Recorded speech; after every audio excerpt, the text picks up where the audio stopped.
말씀의 제목을 다 같이 한번 말해봅니다. 아브라함에게 찾아온 기근.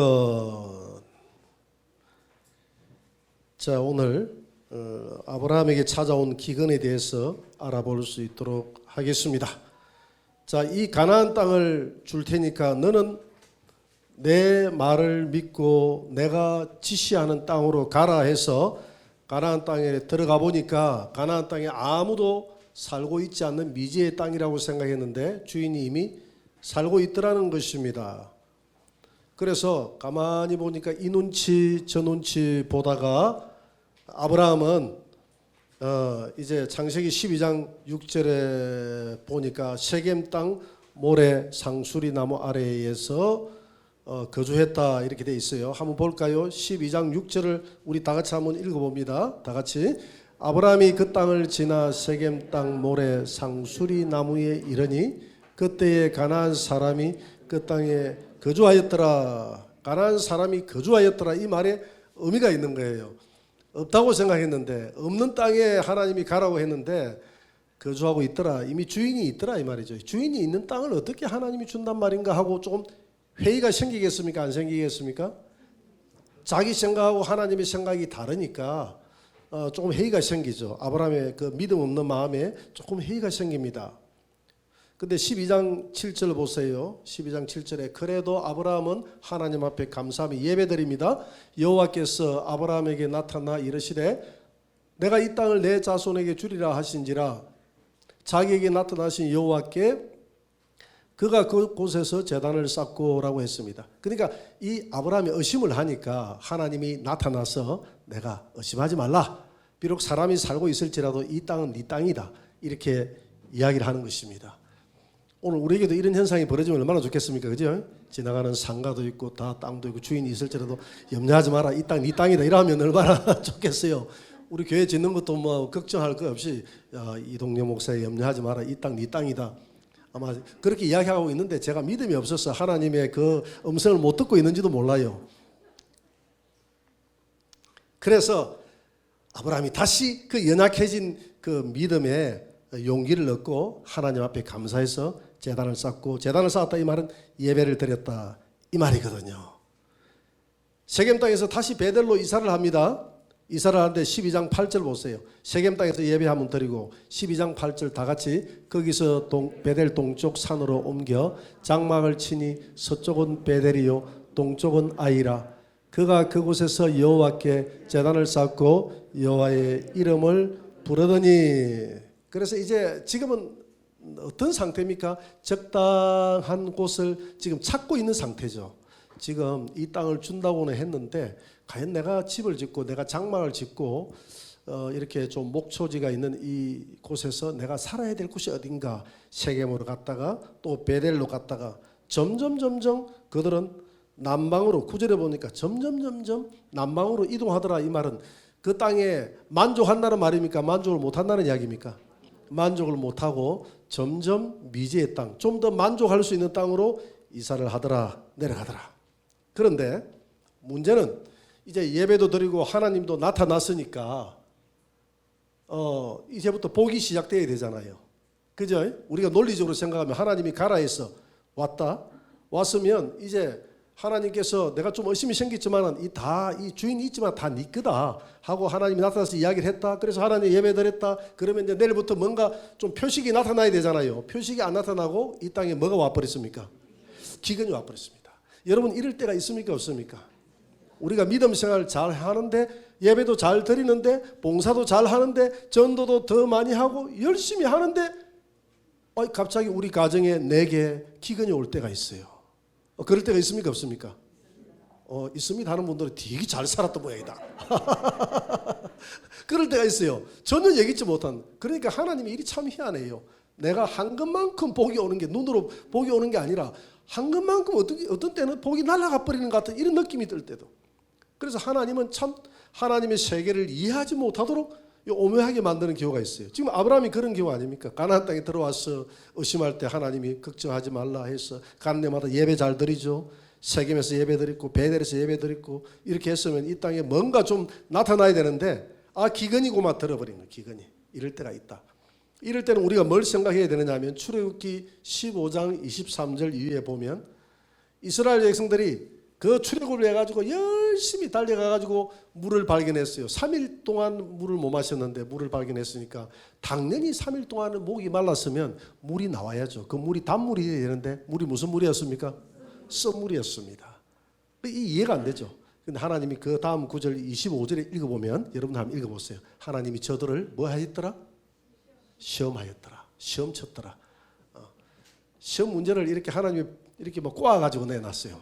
딱 정답이 알 수 있도록 해야 되는데 지금 딱 단물이 나와야 되는데 하나님 왜 선물을 줍니까? 이거 하나님이 시험하였더라. 예배 잘 드리고 봉사 잘하고 하나님 앞에 헌신 잘 하는데 왜 내게 이런 기근이 옵니까? 우리 가정에 내 삶 속에 이 기근은 영적 기근, 육적 기근을 다 포함하는 것이거든요. 왜? 육적 기근이 오니까 영적 기근도 같이 오잖아요. 지금 당장 이 땅에 먹고 사는 문제에 기근이 오니까 영적으로도 하나님과의 관계가 지금 비틀어지잖아요. 그동안 예배 잘 드리고 하나님 앞에 기도했던 아브라함이 내려갈 때는 하나님에 물어보지도 않고 빠빠이 하고 내려가 버리잖아요. 이게 바로 지금 아브라함의 그 신앙이 좀 잘 자라다가 순간 병들었다는 이야기입니다. 순간 의심이 들어간 거예요. 하나님 못 믿겠다. 이거 젖과 꿀이 흐르는 땅이라고 왔는데 뭐 젖과 꿀은커녕 지금 말라가지고 먹을 것도 없는 땅인데 그래서 진짜 젖과 꿀이 흐르는 그 나일강에 있는 애굽으로 자기 스스로 그건 자기 이성적인 판단이죠. 그죠? 이성적인 판단으로 내려가 버린다. 그래서 우리가 기근이 오니까 애굽으로 내려가더라는 겁니다. 애굽이 어디죠? 세상이죠. 으로 내려가더라. 여러분 우리의 신앙 가운데서도 기근이 오면 그렇게 열정적으로 하는데 이게 웬일입니까? 이게 웬일입니까? 그런 간증하는 분들이 참 많아요. 하나님 원망하고 세상으로 다시 돌아갔다는 이야기 참 많이 합니다. 여러분 기근이 와도 가정에 어려움이 와도 환난이 와도 끝까지 십자가 붙들고 하나님의 뜻을 구하는 사람은 위대한 하나님의 오늘 아침의 말씀대로 영광을 보게 될 줄 믿습니다. 이해할 수 없는 고난들이 찾아올 때가 있어요. 세상으로 내려가지 마시기 바랍니다. 그러나 12장 10절 아브라함이 내려간 그 과정을 한번 봅시다. 다 같이 시작. 그 땅에 기근이 들었으므로 아브라함이 애굽에 거류하려고 거리로 내려갔으니 이는 그 땅에 기근이 심하였더라. 자, 애굽은 세상이죠. 그죠? 세상을 의미하고. 그 다음에 이 가나안 땅은 뭘 의미합니까? 가나안은 교회를 의미합니다. 교회. 근본적으로는 천국이죠. 그죠? 천국. 교회의 완성이 천국 아닙니까? 그죠? 교회는 천국의 문턱이요. 할렐루야. 우리가 가야 될 영원한 천국은 천국의 안방인 줄 믿습니다. 그래서 이 문턱에서 안방처럼 누려야 돼요. 그래서 가나안 이 교회를 떠나지 말아야 되는데 애굽은 세상인데 이 가나안에서 세상으로 가버렸다 이 말입니다. 기근이 오니까 사람들이 이렇게 되더라는 것이죠. 그러면 이 애굽의 지배자가 누구였습니까? 바로였잖아요. 바로는 뭘 상징합니까? 마귀를 상징합니다. 이 마귀 밑으로 가버리는 거예요. 우리가 세상으로 가는 것은 꼭 마귀 밑으로 간다는 거예요. 내가 마귀 밑으로 간다 이리 생각 안 하지만 실제는 그리 돼버리는 거예요. 그래서 내게 신앙은 있는데 세상으로 내려가는 것입니다. 그래서 한 발은 여호와 한 발은 세상 이렇게 두고 살아가는 것이죠. 그럴 때가 참 많아요. 여러분 나오미 아시죠? 나오미 룻기에 나오미가 가나안 땅에 기근이 드니까 어디로 내려가 버렸습니까? 모압으로 내려가 버렸잖아요. 모압의 기름진 땅으로. 그 인간의 생각이죠. 또 누가 그렇게 내려갑니까? 룻이 나중에 그렇게 내려가죠. 룻이 눈에 보이는 좋은 소돔과 고모라성 물질적으로 풍요한 곳을 따라가 버렸습니다. 여러분 물질을 따라가지 마시고 사람의 눈에 보이는 걸 따라가지 마시고 하나님의 말씀을 따라가시기 바랍니다.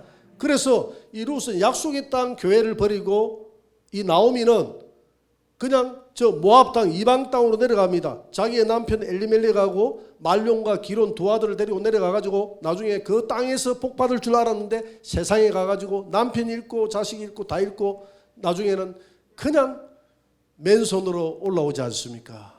맨손으로 올라오잖아요. 우리가 왜 그런 고생을 해야 되죠? 그냥 남아있으면 될 텐데. 그게 남아있었던 사람들은 어쨌든 잘 살았잖아요. 그 기간 지나고 나니까.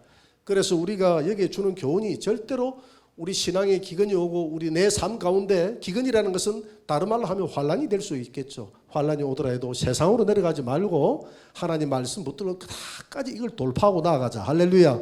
약속의 말씀 붙들고 나아가자. 그래서 애굽으로 내려가더라. 자, 애굽으로 내려가서 뭘 했느냐?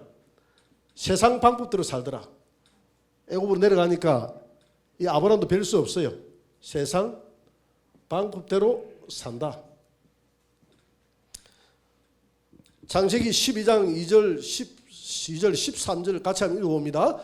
애굽 사람이 그대를 볼 때에 이르기를 이는 그의 아내라 하여 나는 죽이고 그대는 살리리니 원하건대 그대는 나의 누이라 하고 하라. 그러면 내가 그대로 말미암아 안전하고 내 목숨이 그대로 말미암아 보존되리라 하니라. 참 이게 이기적인 방법이죠. 쏘기라 이 말이거든요. 쏘기라. 너는 살고 나는 죽고 이렇게 된다 이 말이거든요. 그래서 이거 거짓말 하라 이야기 아닙니까? 세상은 거짓이 난무한 곳입니다. 세상은 그래요. 세상은 거짓이 난무한 곳입니다. 그래서 이 세상 방법대로 우리도 세상 방법대로 거짓말하면서 속이고 살아가자는 것이죠. 우리가 이럴 때가 참 많습니다. 우리가 세상 속에 살아가는 사람들이니까 여러분 우리가 세상 속에 살아가도 세상은 거짓된다 할지라도 우리 그리스도인들은 세상 속에 섞여 사는 것이 아니라 세상을 변화시켜 사는 그런 빛의 존재인 줄 믿습니다. 세상을 변화시키는 어둠을 물리치는 이런 삶으로 살아가야 되는데 이미 아브라함의 마음속에 이미 육적 기근이 영적 기근으로까지 이어졌어. 아브라함의 마음속에 하나님에 대한 신뢰가 사라지니까 이제 자기의 수단과 방법으로 살아가는 겁니다. 세상에 가서. 그래서 하나님이 나를 보호한다는 그 믿음을 까먹었습니다. 그래서 세상에서 통하는 거짓말을 통해서 살아갔는데 어떻게 거짓말을 했습니까? 창세기 12장 15절 16절 재물과 아내를 교환했습니다. 아내 교환. 같이 한번 읽어봅니다. 바로의 고관들도 그를 보고 바로 앞에서 칭찬함으로 이 여인을 바로의 궁으로 이끌어 들인지라 이에 바로가 그로 말미암아 아브라함을 후대함으로 아브라함이 양과 소와 노비와 암수 나귀와 낙타를 얻었더라. 그러니까 아내와 무엇을 바꿨다는 이야기입니까? 아내와 양과 소와 노비와 암수 나귀와 낙타 상당히 많이 받았다. 그죠? 보니까 노비를 하인도 받았다는 것이죠. 소도 받고 양도 받고 나귀도 받고 낙타도 받고 엄청나게 많이 받았어요. 이게 아내를 주고 이렇게 바꿨다는 겁니다. 이 누가 그랬나? 우리 믿음의 조상 아브라함이 그렇게 이야기를 했어요. 그래 여기 보니까 바로의 고관들도 그를 보고 바로 앞에 칭찬했다 이랬거든요. 이때 사라의 나이가 한 65세에서 한 66세 정도 됐다고 봅니다. 왜냐하면 여러분들이 12장 4절에 보면 75세에 아브라함이 하란으로 내려왔잖아요. 그죠? 하란으로 내려오자마자 바로 그 기근이 들었잖아요. 그래서 바로 내려갔다가 하면 내려와가지고 한 1년 뒤에 갔다고 하면 아브라함하고 이 사라하고 나이 차이가 몇 살 납니까? 10살 차이가 나죠. 아브라함이 75세면 사라는 65세죠. 65세. 한 그 1년 뒤에 내려갔다 하면 66세가 되고 만으로 65세가 되고 그죠?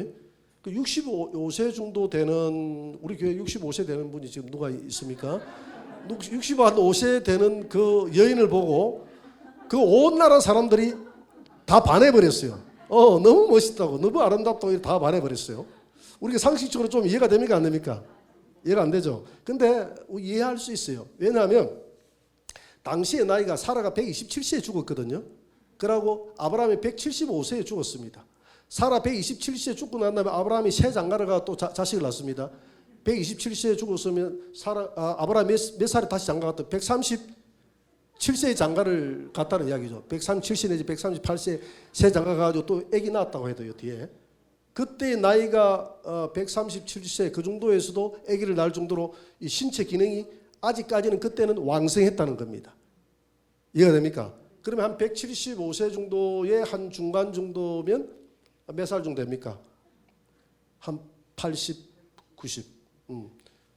그러니까 지금 우리가 여자들 보통 평균 수명이 한 90 된다고 하면 그 절반 정도가 한 45세. 그러니까 지금 이 사라의 나이는 내가 대충 추정을 해보니까 지금의 한 40대 정도 되는 젊음을 가진 여인이에요.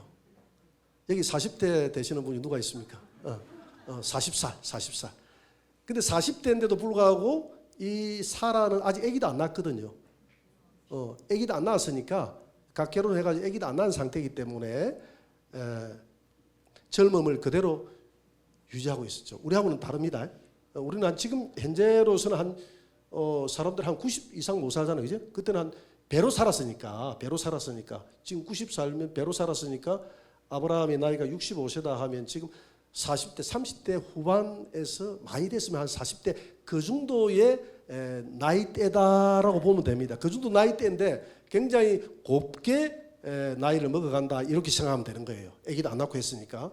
그래서 이 아브라함의 아내 사라를 보고 이 반해가지고 이 아브라함이 자기 생명을 지키기 위해서 이 부인을 팔아버리고 물물 교환을 하게 되는 것이죠.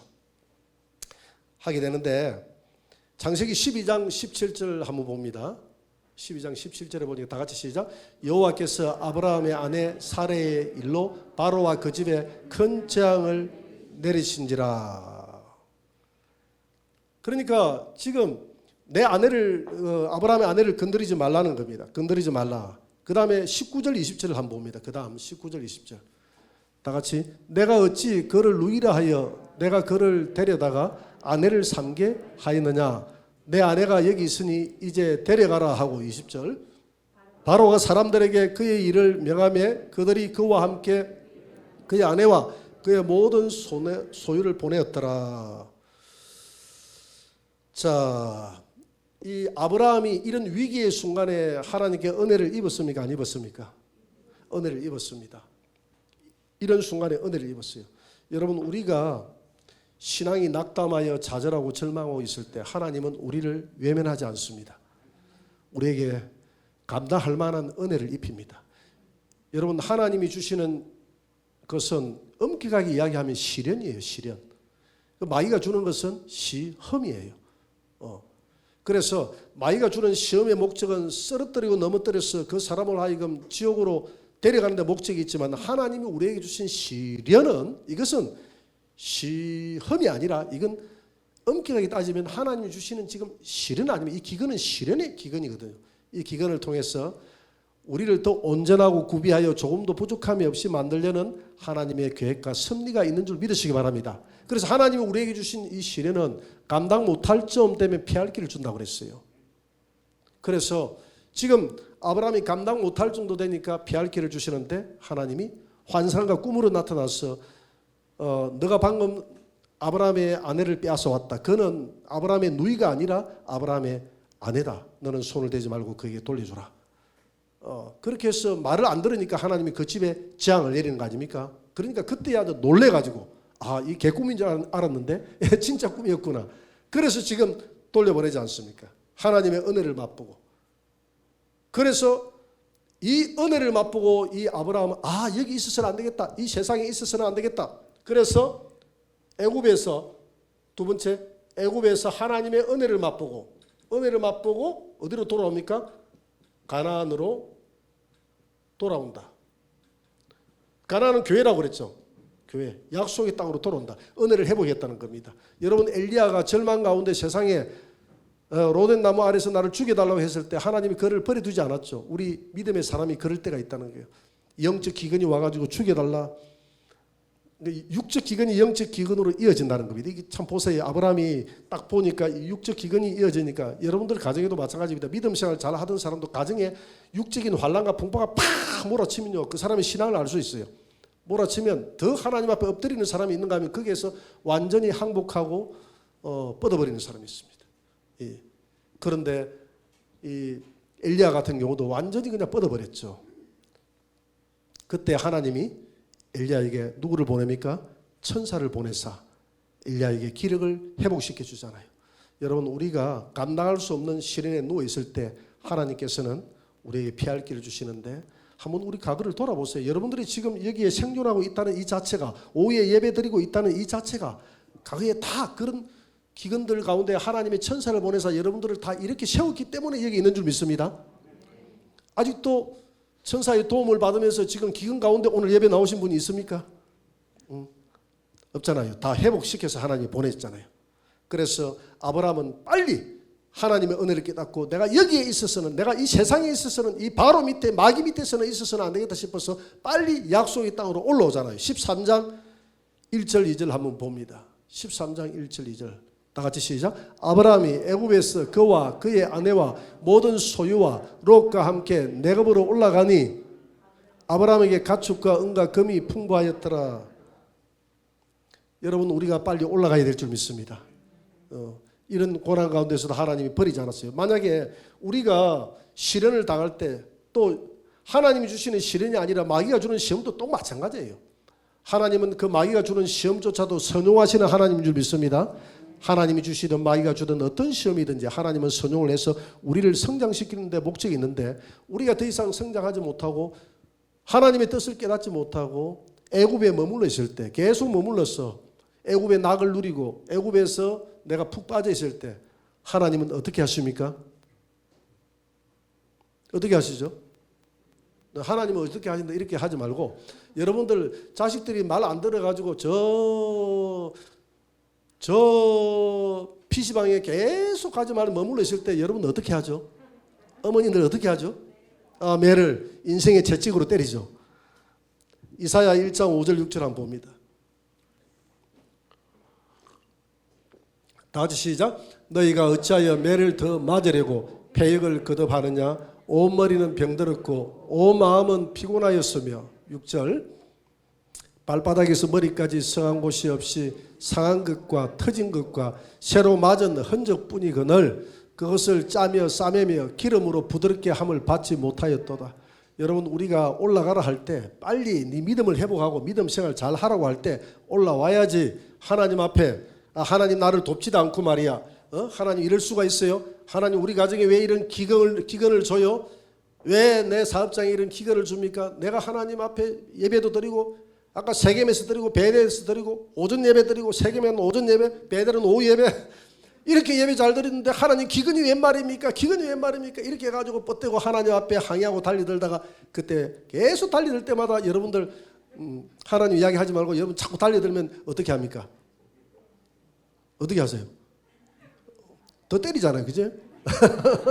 더 안 때리니까 요즘에는 그냥 꽃으로도 때리지 말라 이러는데, 하여튼 이 사랑의 매를 때 어떻게 하든지, 뭐 매를 대든지 안 되든지 어떻게 하든지 그 아이에 대해서 이 교육이 필요하다 싶어서 교육을 시키잖아요. 따끔하게 교육을 해줘야 되거든요. 마냥 내 새끼 하는 것이 이게 하나님의 사랑이 아니지. 잘못할 때는 강하게 매를 대야 돼요. 어릴 때는 그렇게 습관을 기르는 과정이니까, 아이들은 완전한 상태가 아니니까 사랑의 그 물리적인 어떤 그 감정의 매가 아니라 사랑의 매를 들어야 되겠죠. 마찬가지입니다. 하나님께서 이스라엘 백성들이 이 말을 안 들으니까 머리끝부터 발까지 얼마나 하나님이 때렸던지 성한 곳이 없다고 그랬어요. 성한 곳이. 한번 내 인생을 돌아보세요. 매를 맞아가지고 성한 곳이 있는지 없는지. 이게 다 하나님의 무슨 매입니까? 사랑의 매죠. 사생자에게는 매를 들지 않는다고 그랬거든요. 그래서 아브라함처럼, 아브라함 눈치가 빨라요. 이렇게 지금 물물 교환해가지고 다 이렇게 돈도 좀 받았는데 그까지 다 가져가라 이랬거든요. 우리 같았으면 그냥 아이고 이거는 그만 돌려주고 안 오겠습니까? 여러분들은 그냥 챙겨오겠습니까? 우리 믿음의 조상님 아브라함은 그거 다 자기 부인 바꾼 거 그거는 부인도 받아오면서 다 챙겨가지고 모른 척하고 챙겨가지고 다 이렇게 끌고 올라왔어. 이렇게 다 끌고. 그러니까 우리 아브라함 우리 조상님을 보면 우리에게도 희망이 생기죠, 그죠? 만약에 욥 같은 분을 이렇게 우리 믿음의 조상으로 생겼으면 우리에게 희망이 안 생길 것 같아요. 그러니까 믿음의 조상이지. 그러니까 올라가지 못할 나무지. 그런데 아브라함처럼 적당한 좀 사기끼도 있고 거짓말도 잘하고 부인도 좀 팔아먹고 이런 사람이 믿음의 조상이다 하니까 우리도 아브라함처럼 나중에 훌륭한 사람이 될 수 있겠구나. 아브라함이 자녀를 내놔라 할 때 부활을 믿고 자녀를 내둘 정도로 나도 그만큼 하나님 앞에 이해받고 용서받고 하나님의 사람으로 이렇게 자라날 수 있겠구나 하는 그런 희망들이 생깁니까? 안 생깁니까? 일이 생기는 거죠. 그래서 하나님은 이런 아브라함, 이삭, 야곱 다 좀 사기성이 있고 거짓말 잘하잖아요. 이제 이런 사람들을 만들어 나가는 이런 과정들을 통해서, 그래서 믿음의 조상이라고 해가지고 별것 없다. 다 똑같은 인간이다. 인간 죄인이다. 그래서 우리는 하나님께서 이런 우리가 혹 시험에 좌절해서 내려가 있을지라도 하나님의 은혜를 처음 했다면 빠른 시간 거기에서 벗어나서 하나님의 교회로 돌아왔어. 주님을 예배하고 기도하고 이전에 주님을 신뢰했던 모습으로 돌아가야 될 줄 믿습니다. 안 돌아가면 인생의 채찍으로 머리부터 발까지 돌아갈 때까지 계속 친다는 거예요. 친다는 거예요. 맞은 거 많고 손해죠. 자, 여기서 주는 교훈이 있습니다. 마지막으로 세 번째 교훈. 오늘 이 말씀을 통해서 교훈은 뭐냐? 첫째, 애굽으로 내려가지 마라. 애굽으로 내려가지 말라는 겁니다. 이사야 30장 7절을 한번 봅니다. 다 같이 시작. 애굽의 도움은 헛되고 무익하니라. 그러므로 내가 애굽을 가만히 앉은 라합이라 일컬었느니라. 여러분, 이 라합은 바다 괴물을 말합니다. 라합은 기생 라합을 말하는 것이 아니라 바다 괴물, 즉 하나님을 대적하는 혼돈의 세력을 말합니다. 혼돈의 세력. 이게 바로 세상이죠. 세상. 세상이 하나님을 높입니까? 하나님을 대적하는 이 세상이 혼돈이죠. 공허죠. 세상은 공허와 혼돈의 세력으로 너희들 내려가지 마라. 애굽은 절대 너희들에게 도움이 안 된다. 애굽의 도움은 무익하고 헛되다. 헛되다. 내려가지 말라는 겁니다. 여러분, 우리가 아무리 힘들고 어려워도 여러분들의 영적 육적 기근이 와도 애굽으로 내려가지 마시길 바랍니다. 내려가지 마시기 바랍니다. 한번 주님 앞에 올라와서 가나안 땅 교회로 왔으면 오직 이 믿음 가지고 이 믿음 굳세라 하고 달려가야지. 내가 잘 믿는다고 시험이 들어가지고 얼마나 많은 사람들이 세상으로 나가는지 모릅니다. 우리 교회를 다니는 숫자만큼 교회를 빠져나간다고 그래요. 많은 사람들이 교회 왔다가 여러분들 교회를 올 때 어떤 마음을 가지고 옵니까? 하나님을 도깨비 방망이처럼 생각하고 오는 거죠. 그죠? 교회 와가지고 오면 좀 더 옛날 그랬잖아요. 예수 믿고 복 받으세요 하면 옛날 70년도 60년도에는 이 전도법이 먹혀들었어요. 그래가지고 우리 조영희 목사님 같은 경우에는 그 굉장히 삼중복음이 돼가지고 이 땅에서의 복을 굉장히 많이 강조를 했거든요. 이 기복이 다 나쁜 게 아니니까 기복을 굉장히 많이 강조를 했다 이 말입니다. 그래서 이 복음이 통했어요. 세상에서는 통했는데 지금은 이제 부유하다 보니까 잘 안 통하는 것이죠. 그래서 오늘 본문에서 이야기합니다. 아무리 우리 가정에 찾아오는 이런 기근이 물질의 기근이 될 수도 있고요. 자녀의 기근이 될 수도 있고 내 건강의 기근이 될 수도 있고 어떤 관계의 기근이 될 수도 있고 어떤 기근이든지 오늘 또 다른 말로 이야기하면 오늘 오전에 우리가 열왕기상 20장에서 읽었던 아람 군대가 될 수 있죠. 원치 않는 아람 군대, 마귀의 세력들이 쓰나미처럼 우리 가정을 닥칠 때가 있죠. 그때에 교회로 왔다가 믿음이 약한 사람들이 떠나간 사람이 우리 교회에 남아있는 사람하고 된다는 겁니다. 지금 그 어릴 때 보면 교회 한 번도 안 가본 사람 있습니까? 없습니까? 없잖아요. 교회 한 번도 안 가봤다는 사람 한 번 직장에서 한번 찾아보세요. 그런 사람 거의 없습니다. 교회 한 번 다 갔다고 그래요. 갔는데 왜 그러면 교회를 안 다닐까? 그런 사람들이 다 교회에 가면 도깨비 방망이처럼 복 준다고 생각했는데 가보니까 너무 힘든 거예요. 관계가 힘들고 또 내가 생각만큼 그렇게 복이 오지 않더라는 겁니다. 그런 사람들은 다 많이 떠나가는 거예요. 그래서 그럴지라도 너희들은 절대로 떠나가지 말라. 이 가나안 땅 약속의 땅에 머물러 있으라는 것입니다. 여러분 항상 교회 중심, 제당 중심으로 어떤 환란이 와도 그 환란을 교회 안에 와서 이 제단에서 기도하면서 예배드리면서 문제를 해결해 나가시기를 주 이름으로 축원합니다. 이사야 31장 1절을 한번 봅니다. 다 같이 시작. 도움을 구하러 애굽으로 내려가는 자들은 화 있을진저 그들은 나를 의지하며 병거의 많음과 마병의 심이 강함을 의지하고 이스라엘의 거룩하신 이를 앙모하지 아니하며 여호와를 구하지 아니하나니. 지금 아브라함이 마찬가지잖아요. 도움을 구하러 애굽으로 내려가가지고 아브라함은 그 애굽에 있는 기름진 땅, 애굽에 있는 부유함 이걸 보고 지금 내려갔잖아요. 그걸 보고 내려가지 말라는 겁니다. 내려가지 말라. 그들에게 도움을 구하러 가지 말라.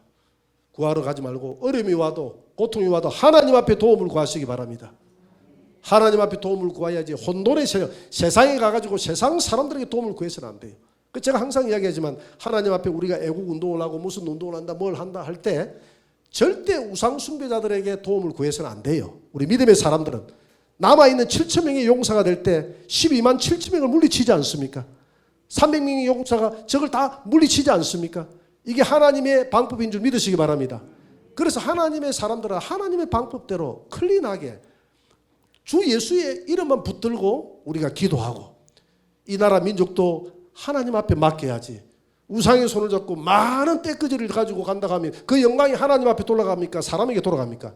사람에게 돌아가는 것이죠. 그래서 애굽은 도움이 안 되니까 애굽 가가지고 그들의 말과 병거에 의지해서 혼돈의 세력, 즉 세상 우상 숭배자들, 세상의 성녀들, 세상 사람들, 그런 사람들에게 우리 믿음의 우리 목회자들이 그런 사람들의 손을 잡고 하지 말라는 겁니다. 오늘날 우리 WCC 이런 데도 손을 잡고 혼돈의 세력들하고 손을 잡고 평화를 또 세상의 인권을 논하고 평화를 논하고자 하는데 그런 사람들에게 손을 잡을수록 우리 땅에는 더 평화가 없어져요. 이게 하나님의 방법이에요. 여러분 오늘 우리가 아침에도 열왕기상 20장 읽었지만 저 아람의 세력을 손잡고 베라다스의 손을 잡으니까 이스라엘에 평화가 왔습니까? 결국 손을 잡아가지고 아합 지목이 날아가잖아요.